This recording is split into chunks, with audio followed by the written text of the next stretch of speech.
வணக்கம். இப்போது நடைபெறும் ஒவ்வொரு சம்பவங்களையும் கவனித்து பார்க்கும்போது, அமெரிக்க அதிபர் டொனால்ட் ட்ரம்ப் வெளிப்படையாக முரண்பட்ட கருத்துக்கள் மற்றும் அறிக்கைகள் வெளியிடுவதால் அவர் குழப்பமாக செயல்படுவது போல் தோன்றலாம். ஆனால் அந்த வெளிப்படையான குழப்பத்தின் பின்னால் பெரிய திட்டங்கள் உள்ளனவோ என்ற சந்தேகம் எழுவது தவிர்க்க முடியாததாக உள்ளது. ட்ரம்பின் முரண்பட்ட பதிவுகள் மற்றும் கருத்துக்களை மட்டும் பார்த்து முடிவு செய்வதை விட, அவரை முன்னிலையாக வைத்து செயல்படும் டீப் ஸ்டேட் போன்ற அமைப்புகள் நீண்ட கால இலக்குகளை நோக்கி நகர்த்துகின்றனவோ என்பதையும் ஆராய வேண்டிய கட்டாயம் உள்ளது. ஹார்முஸ் நீரிணை பகுதியில் நடந்து வரும் பதற்றங்களுக்கு பின்னால் மலாக்கா நீரிணை பகுதியிலும் தமது தாக்கத்தை அதிகரிக்க அமெரிக்கா முயற்சிகளை மேற்கொண்டு வருகிறது.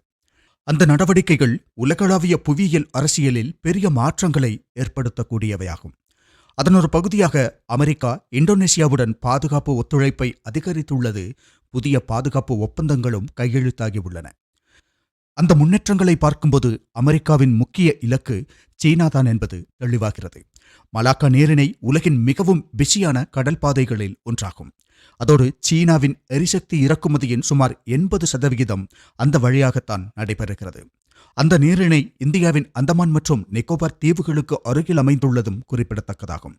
சீனாவுக்கு அது நிச்சயம் ஒரு பலவீனமான பகுதியாகும். இந்த பிரச்சனையை சமாளிப்பதற்காகத்தான் சீனா சைனா பாகிஸ்தான் எக்கனாமிக் காரிடோர் போன்ற திட்டங்களை உருவாக்கியது. அது பாகிஸ்தான் வழியாக கில்ஜித் பால்டிஸ்தான் ஊடாக செல்வதால் அதற்கு இந்தியா எதிர்ப்பு தெரிவித்து வருகிறது. அதே நேரம் பலூச்சிஸ்தானில் உள்ள எதிர்ப்பு இயக்கங்களும் அந்த திட்டத்திற்கு சவாலாக உள்ளன. அதனால் அந்த திட்டம் முழுமையாக செயல்பட முடியவில்லை. அதனால் சீனாவின் எரிசக்தி தேவைகள் இன்னும் பெரும்பாலும் மலாக்கா நீரிணையை சார்ந்தே உள்ளது. இந்த நீரிணை ஏதேனும் ஒரு சூழலில் முடக்கப்பட்டால் சீனாவின் பொருளாதாரம் கடுமையாக பாதிக்கப்படும்.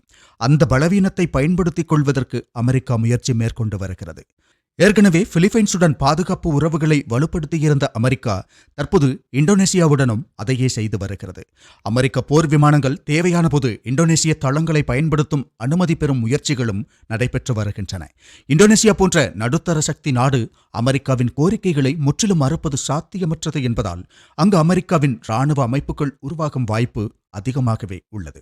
இந்த நடவடிக்கைகள் நீண்ட காலத்தில் சீனாவிற்கு பெரிய சவாலாக மாறும் என்பது உறுதியாகும்.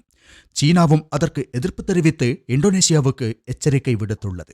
ஆனால் அமெரிக்கா தமது இலக்குகளை அடையும் வரை முயற்சிகளை தொடரும் என்பதில் சந்தேகமில்லை.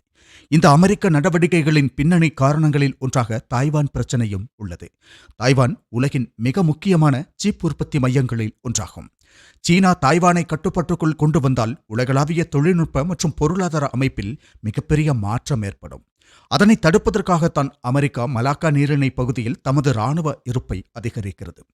இந்தியாவும் அந்தமான் நிக்கோபார் பகுதிகளில் தமது இராணுவ வலிமையை அதிகரித்துள்ளது. சில ஊடகங்கள் இதை இந்தியாவுக்கு அச்சுறுத்தலாக சித்தரித்தாலும் அது முழுமையாக உண்மை அல்ல. ஏனெனில் இந்தியா ஏற்கனவே பாகிஸ்தான் மற்றும் சீனாவுடன் மிகவும் சிக்கலான உறவுகளை கொண்டுள்ளது. அமெரிக்காவின் இந்த நடவடிக்கைகள் நேரடியாக இந்தியாவுக்கு எதிரானவை அல்ல, மாறாக சீனாவை கட்டுப்படுத்தும் நோக்கத்துடன் மேற்கொள்ளப்படுகின்றன. சீனா தாய்வானுக்கு எதிராக நடவடிக்கை எடுத்தால் அமெரிக்கா நேரடி போரை தொடங்காமல் கடல்வழி வர்த்தகத்தை தடுக்க முயற்சிக்கும் வாய்ப்பு அதிகமாகும். அதன் மூலம் சீனாவுக்கு பொருளாதார அழுத்தத்தை ஏற்படுத்த முடியும். இந்த சூழ்நிலையில் இந்தியாவுக்கு சவால்களும் வாய்ப்புகளும் இரண்டுமே உள்ளன. மலாக்கா நீரிணைக்கு அருகில் இந்தியாவின் நிலை முக்கியமானது என்பதால் அமெரிக்காவிற்கு இந்தியாவின் ஒத்துழைப்பு அவசியமாகும். அதே நேரம் இந்தியா தன்னாட்சி மற்றும் சமநிலையை பேணினால் இரு தரப்பிலிருந்தும் நன்மைகளை பெற முடியும். இந்த சூழலில் இந்தியா தமது கடற்படை வலிமையை அதிகரித்து உலக விநியோக சங்கிலியில் முக்கிய மையமாக மாறும் வாய்ப்பும் உள்ளது. ஆனால் ஆசியாவில் அமெரிக்காவின் அதிக ஈடுபாடு இந்தியாவுக்கும் முழுமையாக சாதகமானது அல்ல என்பதில் எந்த சந்தேகமும் இல்லை. அதே நேரம் சீனாவின் நிலைப்பாடுகள் இங்கு இந்தியாவின் நிலைப்பாட்டிற்கு காரணமாக அமையும். சீனா இந்தியாவுடன் நம்பிக்கையான உறவை உருவாக்க தயாராக இல்லையெனில் இந்தியா அமெரிக்காவுடன் நெருக்கமாக இருப்பது தவிர்க்க முடியாத ஒன்றாக மாறும்.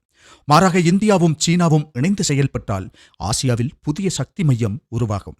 தற்போதைய சூழலில் அமெரிக்காவின் முக்கிய இலக்கு சீனாவின் வளர்ச்சியை கட்டுப்படுத்துவதுதான் என்பது தெளிவாகிறது. அதன் பின்னணியில் பெரிய நீண்டகால திட்டங்கள் இருக்கக்கூடும். மேலும் ட்ரம்ப் போன்றவர்கள் அந்த செயல்முறையில் ஒரு கருவியாக மட்டுமே இருக்கக்கூடும்.